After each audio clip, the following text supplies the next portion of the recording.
Vocês já definiram aí, povo? O povo está de olho no avatar do coleguinha, não está dando atenção para o professor vai ficar bravo, e aí o professor vai pegar a canetinha não está aqui, só tem a canetinha preta de escrever no PowerPoint, essa canetinha de escrever no PowerPoint. Ela é preta, com a pontinha preta, mas quando eu escrevo no PowerPoint ela parece vermelha. Isso, Amanda definiu. Olha que coisa boa, Amanda. Amanda e mais quem? Amanda e mais quem? Deixa eu anotar aqui. Arquivo novo. Em branco. Em branco. Então, eu vou chamar grupos de trabalho, primeira série. Os Brabo.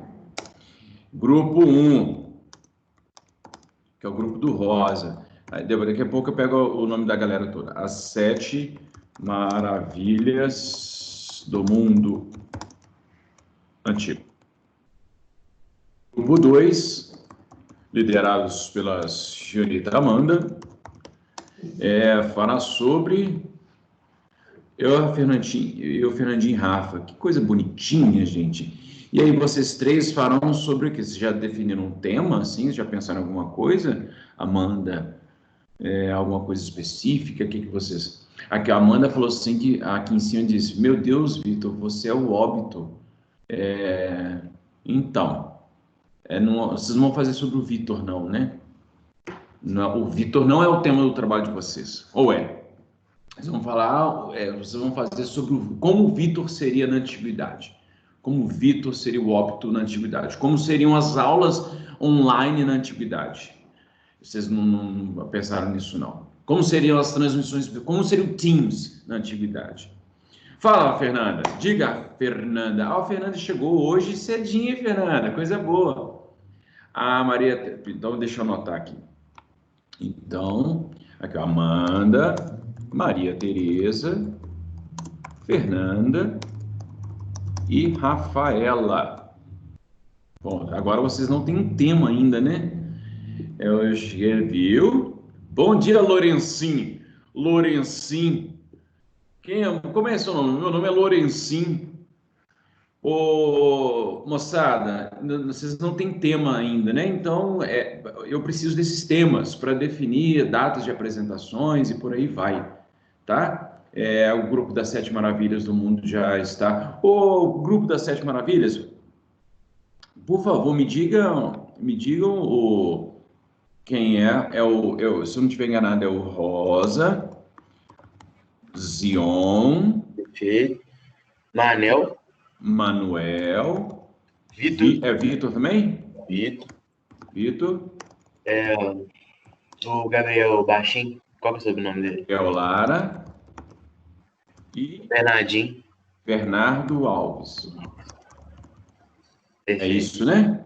Perfeito. Beleza.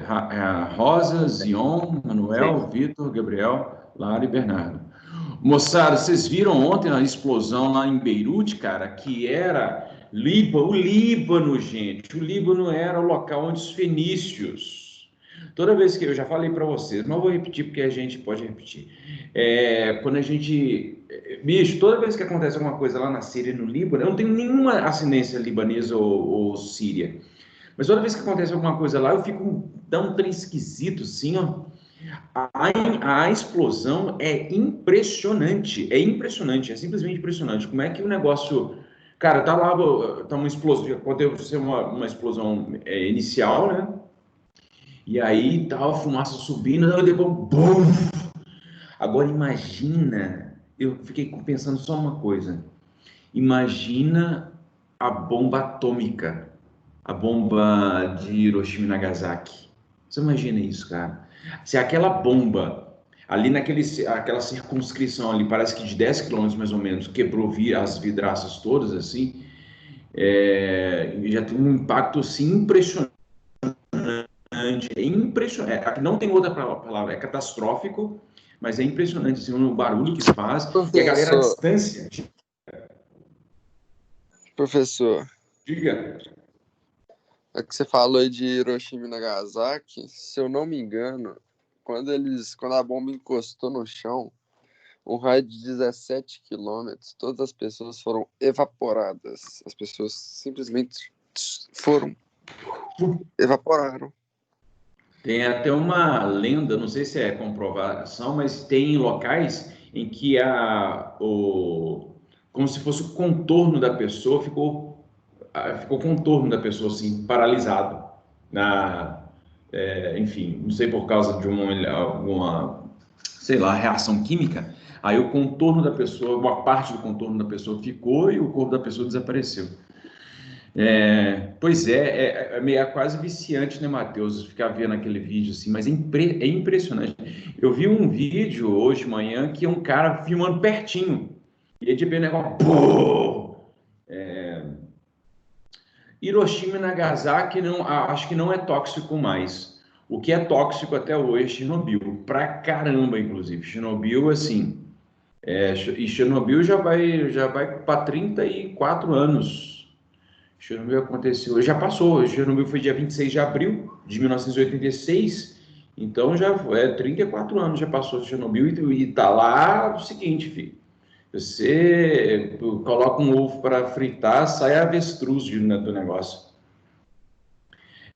Pois é, Rosa, também vi essa teoria do Hezbollah, vi uma teoria a galera pegou uma foto e aí destacou assim dois aviõezinhos assim que seria de Israel, que jogando bomba lá num local onde o Hezbollah tinha, né? Parece que até um líder Hezbollah também foi. Porque o Hezbollah, não sei se você sabe, mas ele tem um braço que é considerado terrorista, mas tem um braço também político, né? O Hezbollah é um partido político também, lá no Líbano. Acontece que, ao mesmo tempo, também, que o Líbano está totalmente destruído. Não só, quer dizer, ontem foi a gota d'água, né? Mas o Líbano já tem algum tempo que a economia ela está assim destruída, 40% da população desempregada, porque o Líbano depende muito do comércio com a Síria. E aí a crise na Síria levou por consequência, efeito colateral, a crise no Líbano também. E aí o Líbano está numa situação extremamente delicada. A moeda desvalorizou muito. Comprar um quilo de carne é o que seria o equivalente a R$ 300, uma carne de segunda. Então, a situação está lá bem, a inflação altíssima, desvalorização da moeda, coisa horrorosa. Enfim.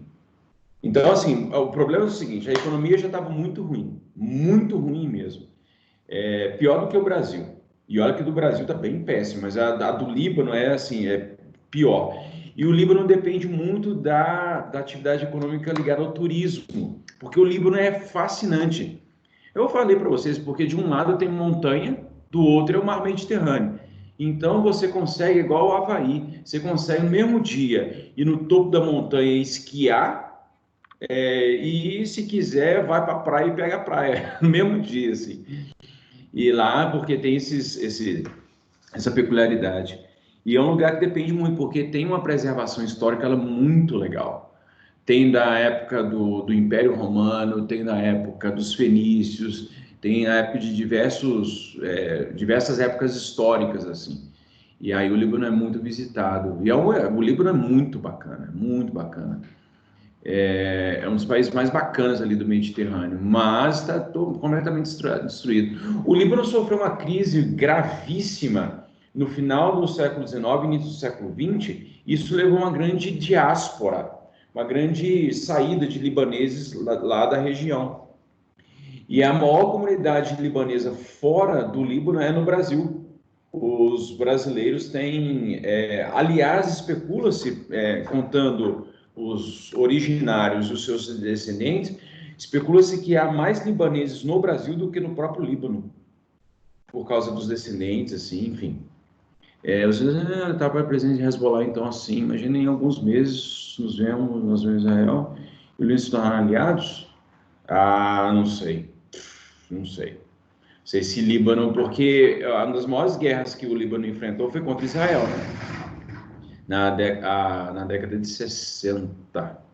Então, o Líbano custou se recuperar da situação. Teve uma situação até interessante ali na década de 80, 90, mas, enfim, o Líbano também é um local muito nevrálgico, né? Por quê? Porque é uma posição estratégica interessante, porque a conexão é entre a Ásia e o Mediterrâneo. É um dos caminhos para o Mediterrâneo. Então, a Rússia está de olho ali, a Arábia Saudita está de olho ali, os Estados Unidos estão de olho ali, está todo mundo de olho ali, querendo ali uma hegemonia, né? Marcar uma parceria ali para dominar a região. Só sei que cada ano que passa eu vou envelhecendo e vou vendo o negócio sem solução. Não tem solução aquilo lá. Pelo menos para nós, a gente não consegue nem dar. Tipo assim, acontece uma coisa, acontece, sei lá, eu não entendo nada de Minecraft, mas eu opino, né? Porque, olha, não, eu acho que vocês poderiam ter feito isso. Mas em relação, o meu exemplo foi tosco demais, mas em relação ao Oriente Médio, nós ocidentais não temos nada o que falar. A gente vai dizer o quê? A situação lá é muito complicada. E quando os ocidentais foram para lá, só avacalharam mais ainda a coisa lá. Ô, moçada, eu tô falando aqui e a gente precisa definir a questão do trabalho. Tá faltando gente aqui. Quem que tá faltando? Quem que tá faltando? Manuel, está aqui, Manuela, Maria Tereza, Matheus, Rafaela, Sofia, Vitor, Zion, Lourenço, Kaique, Gabriela, Gabriel, Fernanda, Maria Tereza. Não vi Maria Tereza. Maria Tereza aqui, Henrique, Gustavo, Gabriela, Gabriel, Fernanda, Bernardo, Ana Luísa, Ana Clara. Camille não está aqui. A Camille não está. E quem mais não está? Camille e Isa não estão. Moçada, vocês definiram, além do grupo lá da Amanda, mais alguém definiu alguma coisa, moçada? Senão eu vou ter que sortear. Eu vou deixar para vocês, então, um link na postagem a partir de hoje à tarde. E aí vocês entrem lá e coloquem. Senão amanhã eu sorteio, tá? O Lourenço definiu. Quem é Lourenço? Fala para mim. Peraí, então, Sofia. Eu vou chamar o grupo da Sofia. Grupo 3. Grupo 3. Sofia. Tem mais, Sofia?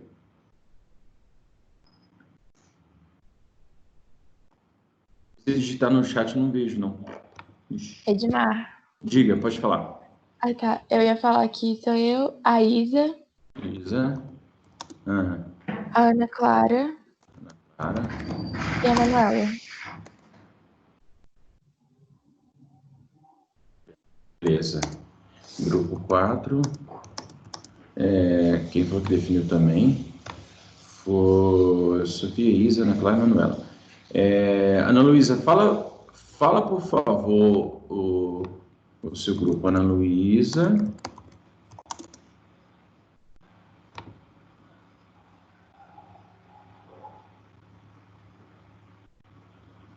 Ana Luísa, deixa eu falar o seu grupo. Gustavo. Lourencinho é legal demais, é igual Cleitinho. Qual é que é Cleitinho? Ana Luísa, Gabriela. Lourenço, Henrique Viana. Cleitinho. Qual é Cleitinho? E aí, Cleitinho? Qual é, Zé? E aí, Zé? Henrique Viana, Henrique Fialho.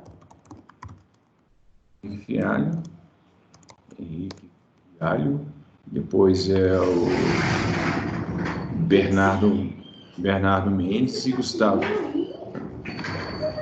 Bernardo Mendes e Gustavo. Eu já falei, eu já anotei, caramba. Beleza. E Ana Luísa e Gabriela.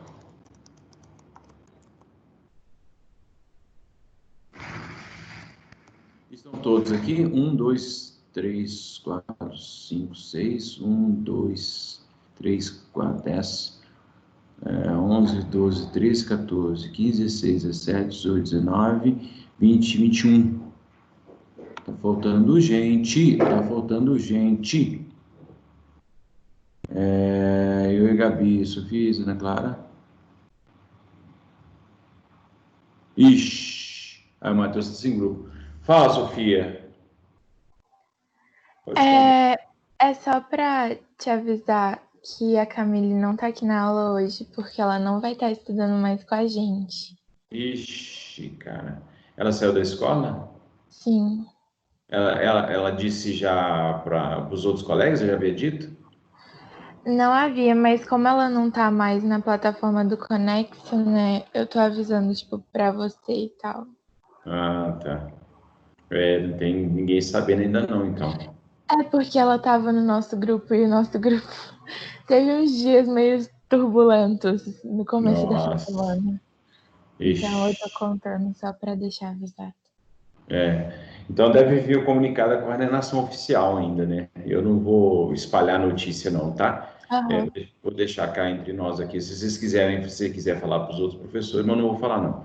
Porque com certeza deve vir um comunicado da, da escola pra gente. Que pena. É triste, viu? O Matheus está sem grupo. O Matheus, então está faltando. Tem mais gente aqui sem grupo. Então a gente será 23, né? Então está faltando. Então, duas pessoas estão sem grupo. 1, 2, 3, 6, 10, 14, 16, 17, 18, 19, 20, 21, 22, 23. Matheus, 22. Duas pessoas estão sem grupo. O Matheus, depois, então, eu vou. Até amanhã a gente define isso, tá? Prometo. Prometo, Matheus. Moçada, além do Matheus, tem mais alguém? Eu não consigo identificar a outra pessoa que está sem grupo. 1, 2, 3, 4, 5. Não consigo identificar quem é. Se vocês não me falarem, eu não vou conseguir identificar. A Isa está no grupo? Deixa eu ver. É o Kaique, eu acho. Quem? O Kaique, é verdade. É o Kaique que tá. Isso. O Kaique tá sem grupo. Ah, tá. Beleza, Kaique. Ó, se vocês não conseguirem se ajeitar aí, até amanhã, aí eu vou ter que sortear para vocês serem incluídos com algum coleguinha. Beleza? Beleza, Kaique? Então, Kaique e Matheus. Tá? E depois a gente resolve isso aí. Você ainda quer falar? Ô, Kaique, levantou a mão só para indicar que está sem grupo. Kaique Júnior Martins de Souza.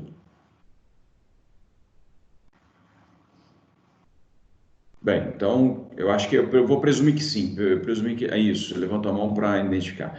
Moçada, então é o seguinte, eu vou colocar para a lista 28 e também o gabarito, tá? Sobre a questão da gladiação, da revolta de Espartaco, enfim, são 7 questões bem fáceis, e aí vocês dêem uma olhada lá depois, e se possível, faça um grande favor a vocês, assistam um vídeo do Nerdologia sobre o filme O Gladiador, a história por detrás do Gladiador, e também assistam o filme.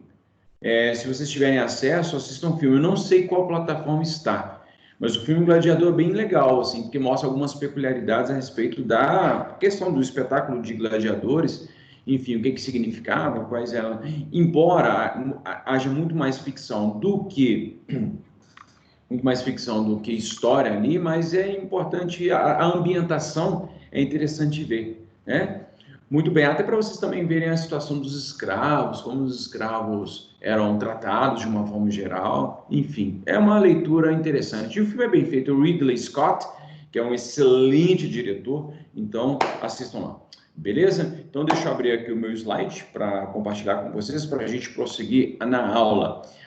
Se eu não estiver enganado, o último slide que eu mostrei para vocês foi aqui sobre justamente o Espartaco, né? Não foi esse o último slide, não. O último slide foi esse aqui, ó. A questão das instabilidades políticas. Ou não, foi esse mesmo. Foi esse mesmo, porque eu estava confundindo com esse aqui, ó. Do Mário e do Sila. Porque o Sila, eles eram generais, né, e tal. A situação, a questão da crise da República tem muito a ver com o crescimento econômico e com o crescimento territorial de Roma, né? Lembrando que é o seguinte, Roma Antiga tem 3 períodos, fases muito bem delimitadas. O período monárquico, o período republicano e o período imperial. A passagem da monarquia para a república tem a ver com uma crise política, porque o rei queria se tornar um imperador. Já a passagem da crise da república para o império tem a ver com a instabilidade política também, mas também com a instabilidade social, instabilidade econômica, por causa da grande concentração de terras nas mãos dos patrícios. E os plebeus tiveram que enfrentar grandes dificuldades para ter acesso à terra. E aí os irmãos Graco, né, Tibério e Caio, tentaram fazer a reforma agrária e foram assassinados por causa disso. E aí muitas convulsões sociais se acumularam em Roma, até que no final das contas Sila se torna um ditador, e aí nós temos um período de ditaduras militares, né, em Roma. Enfim, e aí, por causa das ditaduras e por causa das grandes desigualdades econômica e social, há muitas revoltas, e o resultado, quer dizer, a solução para resolver essas instabilidades políticas, econômicas e sociais foi a criação dos triunviratos, tá? Então é o seguinte, basicamente, logo depois das guerras púnicas, você tem um período de grande crescimento econômico e de grande afluxo de pessoas, porque Roma se agigantou, Roma virou um centro gigantesco, então vinham pessoas de todos os cantos do mundo, inclusive. E aí por isso que vem aquela expressão, todos os caminhos levam a Roma, porque de fato eles fizeram uma estrutura urbana de que as estradas davam em estradas que levariam a Roma. Então, basicamente é isso. Eu tive um pouco essa sensação quando eu fui a Nova York. Quando você está em Nova York, aí você está ali no centro, você está andando, cada esquina você escuta uma língua diferente, pessoas conversando. Cada esquina nada. Na mesma esquina você escuta 3 ou 4 línguas sendo conversadas de forma diferente.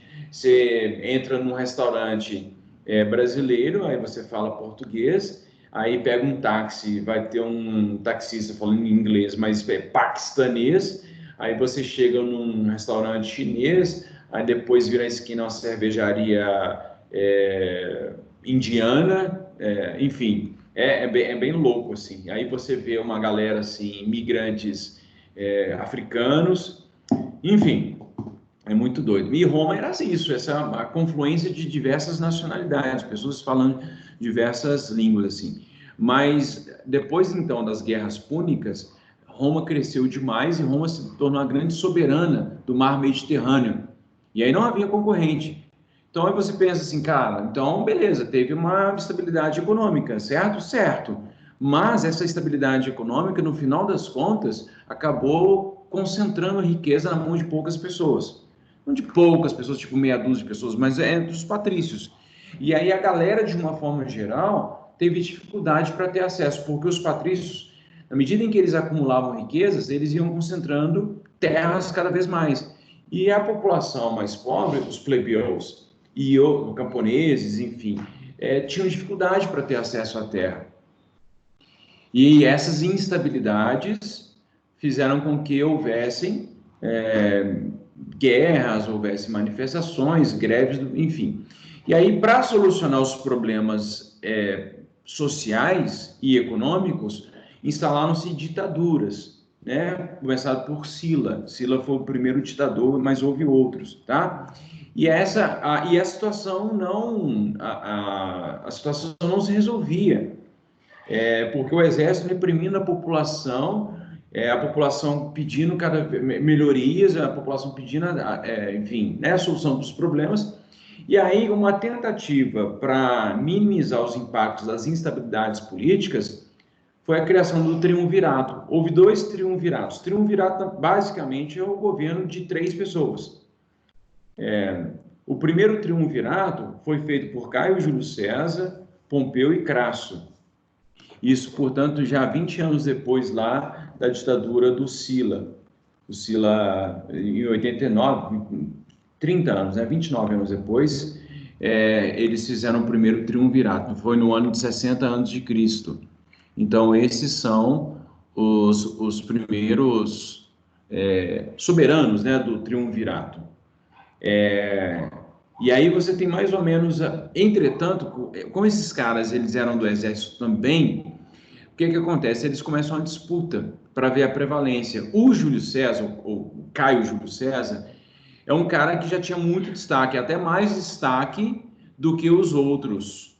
Por quê? Porque o Caio Júlio César havia feito uma campanha militar na região da Gália. A Gália é a região onde hoje é a França.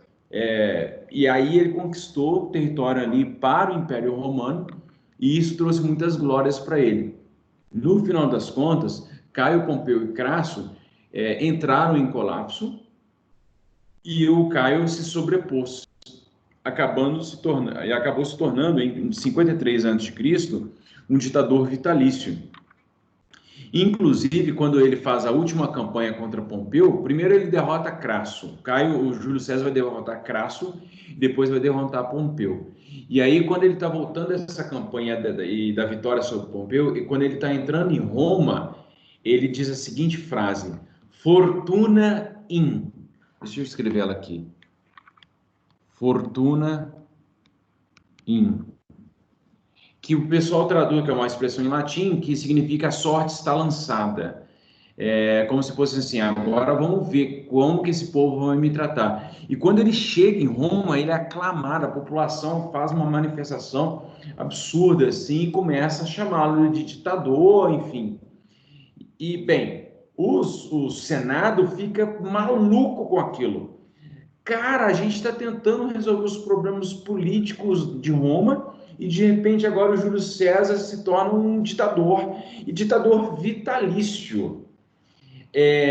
Quem vai se tornar cônsul vitalício, tentando até imitar, por exemplo, os grandes imperadores antigos, será, por exemplo, Napoleão.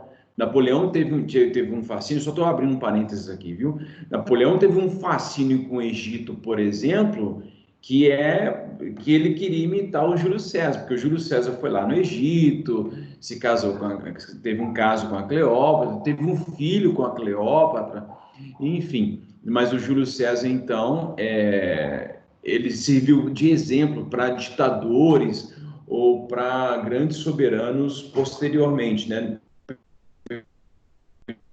Período medieval, moderno, quando as pessoas começaram a retomar essas histórias do período clássico, né? Bem, o Júlio César, como ele foi recebido bem pela população, o que ele pensou? Cara, vou tentar fazer com que o meu poder, inclusive, seja maior do que o poder do Senado. Então, ele começa a tentar articular para fazer isso. Só que, como ele é considerado traidor, porque acaba que ele começa a se pensar, né, em se tornar um rei, e aí as pessoas tinham pavor com a figura de rei, pavor. Os romanos tinham assim, falar em rei era falar um palavrão. Então as pessoas tinham um verdadeiro horror, e aí o Senado começa a articular o assassinato dele. E aí todos os senadores, inclusive o próprio sobrinho, o Brutus, não confunda esse Brutus com aquele Brutus lá daquela figura que eu mostrei lá na passagem da monarquia para a república. Isso aqui é outro. Então, mostrando que Brutus é igual Silva, né? Era um nome comum lá em Roma.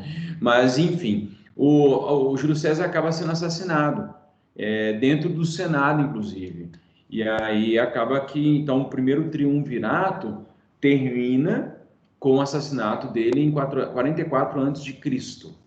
Tá? Então, esse é o primeiro triunvirato que queria. Eles conseguiram estabilizar militarmente algumas situações, mas politicamente a situação ficou tão periclitante quanto antes. E aí, por causa disso, depois do assassinato de Júlio César, cria-se o segundo triunvirato. O segundo triunvirato é formado por Marco Antônio, Otávio e Lépido. O Marco Antônio, ele também vai ter um caso com a Cleópatra. Inclusive, ele vai morrer, ele está lá no mesmo navio, fugindo lá de Otávio, do exército de Otávio, e também vai ser assassinado.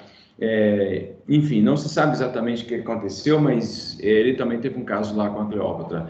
E aí você pensa o seguinte, cara, essa faraó, a Cleópatra, o que ela tinha para os homens mais poderosos da Terra se sentirem tão atraídos por ela? E aí as pessoas, o que o século XX, o que o século XX fez com a figura da Cleópatra? Sensualizaram. Mostraram, tem um filme de Hollywood, da década de 40 ou 50, não sei, que é sobre a Cleópatra, que mostra ela, a atriz é maravilhosa, é muito bonita mesmo, e além de ser bonita, é uma enfim, os atores de uma forma geral são muito bonitos, para mostrar que ela era atraente e tal. Mas pesquisas dão conta de que Cleópatra fisicamente talvez não fosse tão atraente assim. Então, é a gente tentando pensar a história da antiguidade, 2000 anos atrás,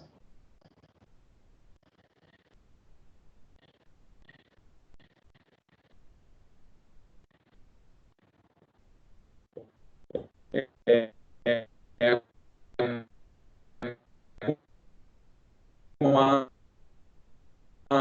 mentalidade muito possível que né, bem, pode ser outras coisas, mas eu não vou ficar aqui especulando, não. O que tem de documentação dá conta que é justamente disso, de que Caio e o Marco Antônio vão se interessar muito mais pela inteligência e pelo poder dela.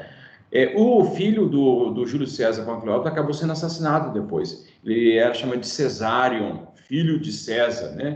E aí acabou sendo assassinado depois também. Tadinho. Muito bem. E aí, bem, o segundo triunvirato é feito, né? Marco Antônio Otávio Lépido. Tem dois nomes para vocês escolherem aqui para os seus filhos, quando vocês tiverem filhos, se vocês quiserem ter filho, né? Obviamente, né? Crasso. Ô, Crasso, você já fez o Conexa, Crasso? Lépido e Lépido. Ô, Lépido, você está muito serelepe hoje. Lépido. Toda vez que eu leio a palavra lépido, eu lembro da palavra serelepe.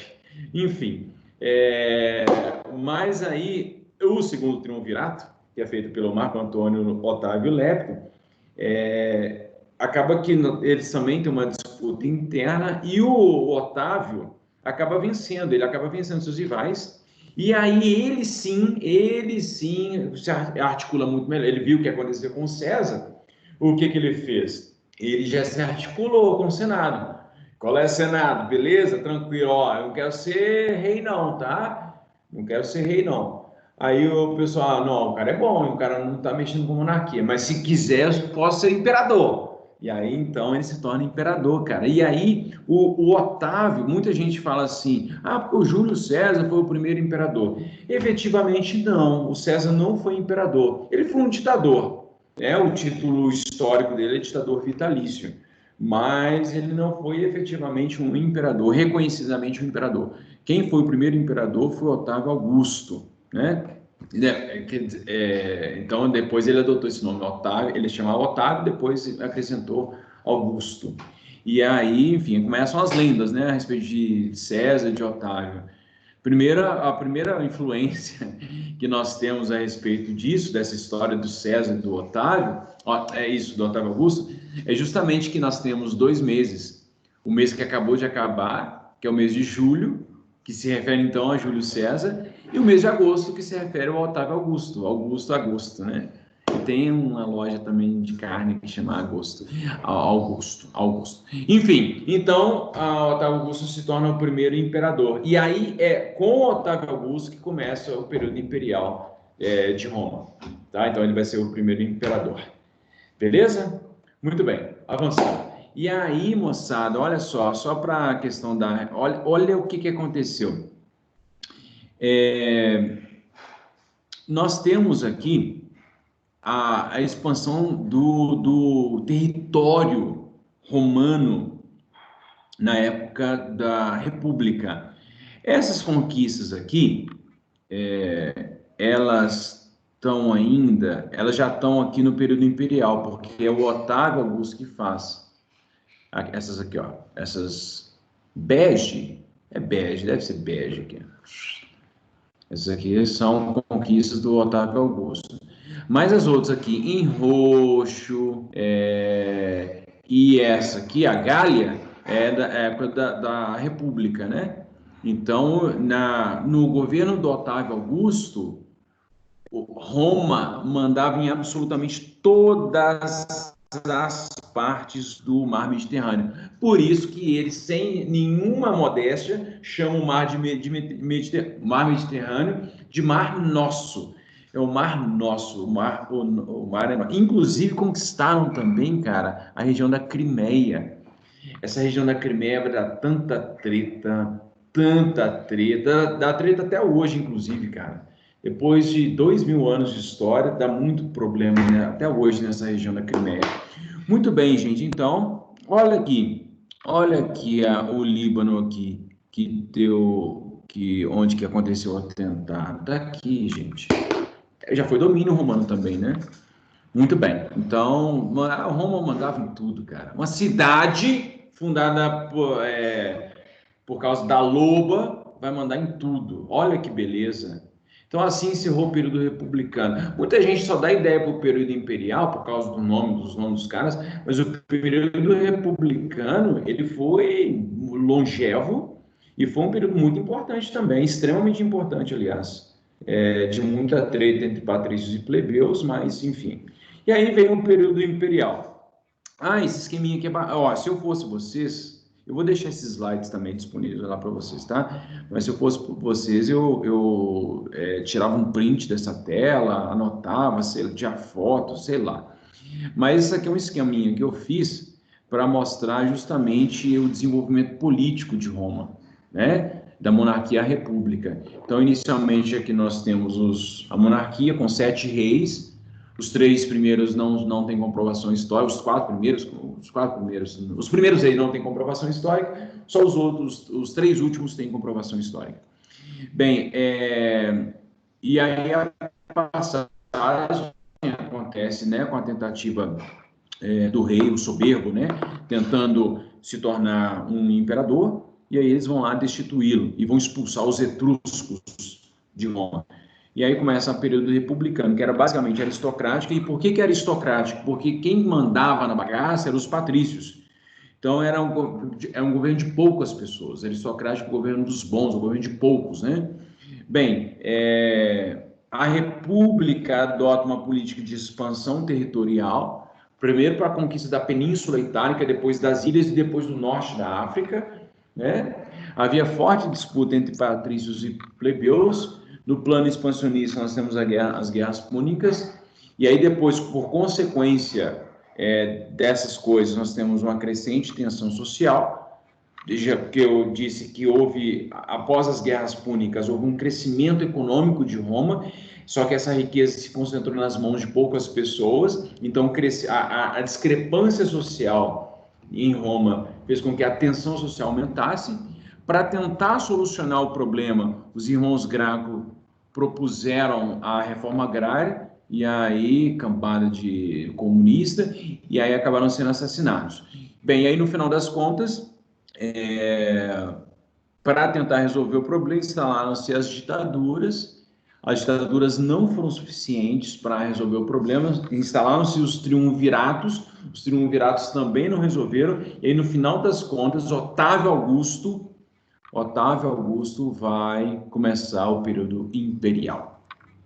Otávio Augusto. Bem, o que o Otávio Augusto fez? Bem, o Otávio Augusto, ele foi um cara muito esperto, mas muito esperto.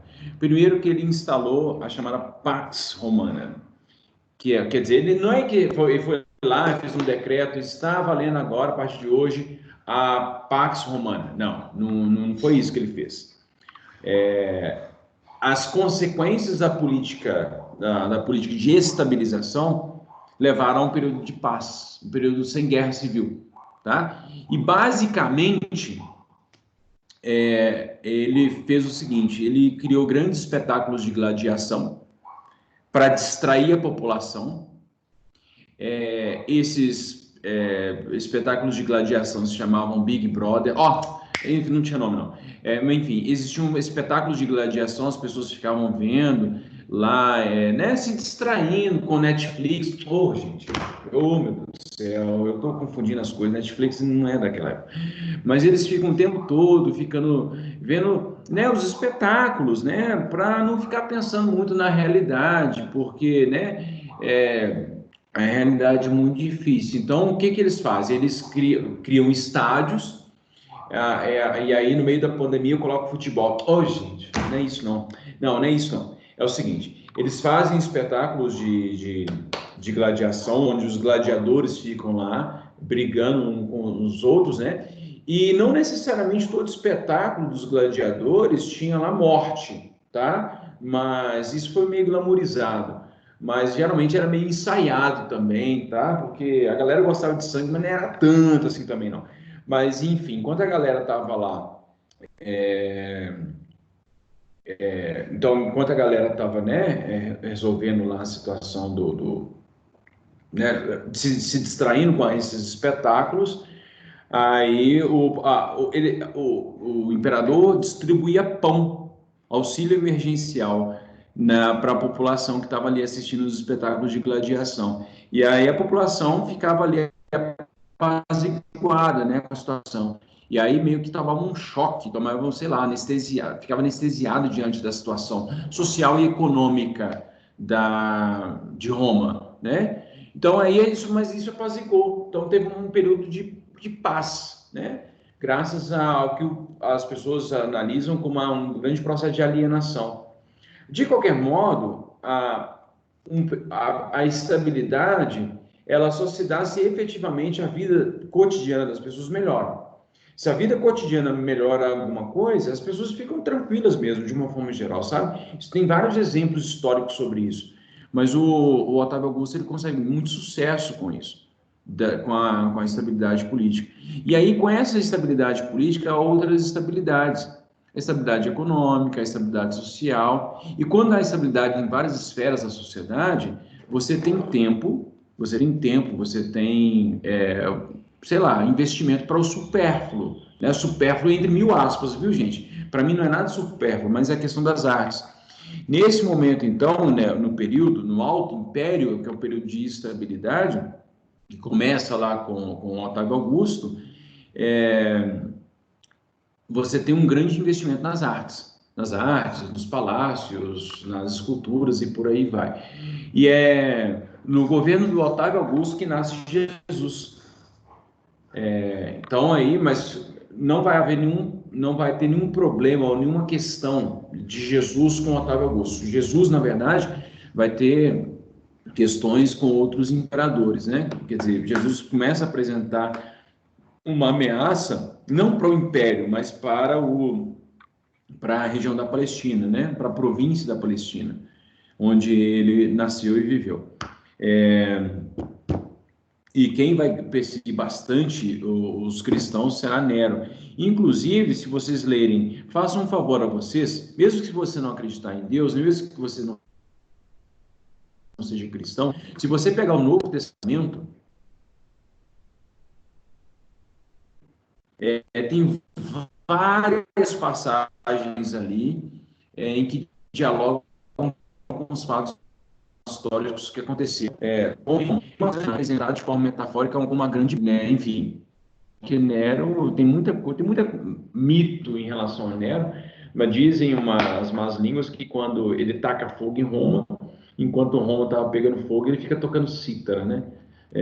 Enfim, dando pão para Rima. Muito bem, e aí é o seguinte, vamos lá. Ô, moçada, tava travado? Hoje, me fala que estava travando. Vocês perderam. Então vocês devem ter perdido umas coisas que nem deveriam ouvir. Ô, moçada, tá tudo bem? Tudo tranquilo? Tudo em paz? Até agora tudo bem? A gente tá então, a gente chegou no Império finalmente. E muito possivelmente amanhã o Império termina. Eu vou deixar a lista 18 com o seu respectivo garabito para vocês, para postagem de amanhã. E aí vocês, por favor, façam um favor para vocês. Eu dei 3 recomendações para vocês. Primeiro, assistir o vídeo do Nerdologia sobre o filme O Gladiador. Segundo, veja o filme O Gladiador. Terceiro, leiam a Bíblia, o Novo Testamento, que tem várias passagens lá que remontam ao período imperial romano. Tá bom? Inclusive sobre perseguições que os cristãos sofreram, que vai ser... Amanhã eu vou falar disso. Tá bom? Moçada, alguma pergunta, alguma questão, alguma angústia, alguma coisa que vocês gostariam de compartilhar comigo? Eu estou travando ainda, não estou mais. Enfim, se não tiver mais nada, eu me despeço por aqui, mandando um beijo, abraço para vocês. E está travado, e vocês não estão falando comigo que está travado. Deixa eu parar a gravação aqui.